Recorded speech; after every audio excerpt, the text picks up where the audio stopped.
Bonjour mes chers amis, bienvenue dans cette série pour une maîtrise parfaite de Microsoft Access. Nous sommes dans la leçon 6. Dans cette leçon, nous allons découvrir ensemble les requêtes et toutes les fonctionnalités de Microsoft Access qui sont axées sur les requêtes. Questions adressées à la base de données. Ils sont extrêmement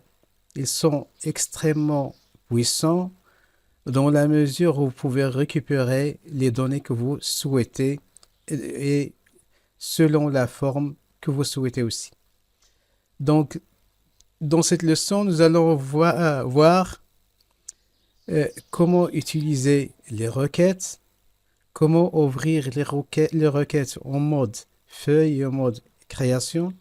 Nous allons voir les requêtes, ou bien la requête qui est basée sur une seule table, et les requêtes qui est basée sur plusieurs tables. Nous allons voir comment exécuter les requêtes, comment ajouter les champs, modifier l'ordre de tri, modifier les critères. Nous allons voir aussi comment enregistrer une requête, comment imprimer les résultats, etc. Donc, nous allons voir toutes les fonctionnalités que Microsoft offre à propos des requêtes. Donc, nous allons d'abord répondre à la question, c'est quoi une requête? Eh bien, une requête est une question, comme nous l'avons déjà dit, posée sur les données stockées dans les tables d'une base de données. Les requêtes sont à la base d'une grande partie de ce qui est fait dans Access. Ils se tendent la plupart des formulaires et des rapports. Ils vous permettent d'afficher les données que vous souhaitez. Vous utilisez une requête, par exemple sélection, pour définir les tables et les champs dont vous souhaitez afficher dans la requête.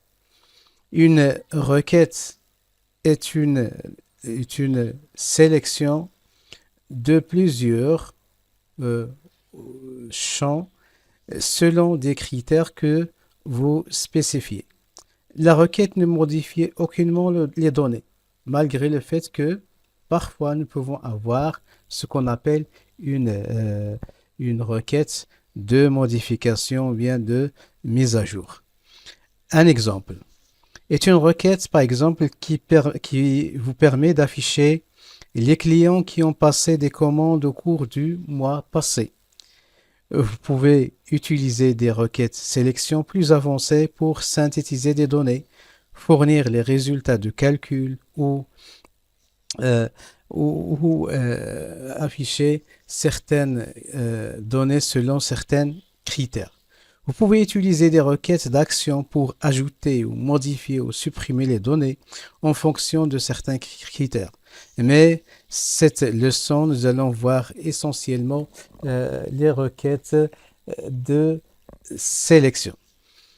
Si vous souhaitez examiner les données de certains champs d'une table ou les données de plusieurs tables simultanément, ou simplement consulter les données en fonction de certains critères, vous allez choisir une requête, par exemple, de sélection.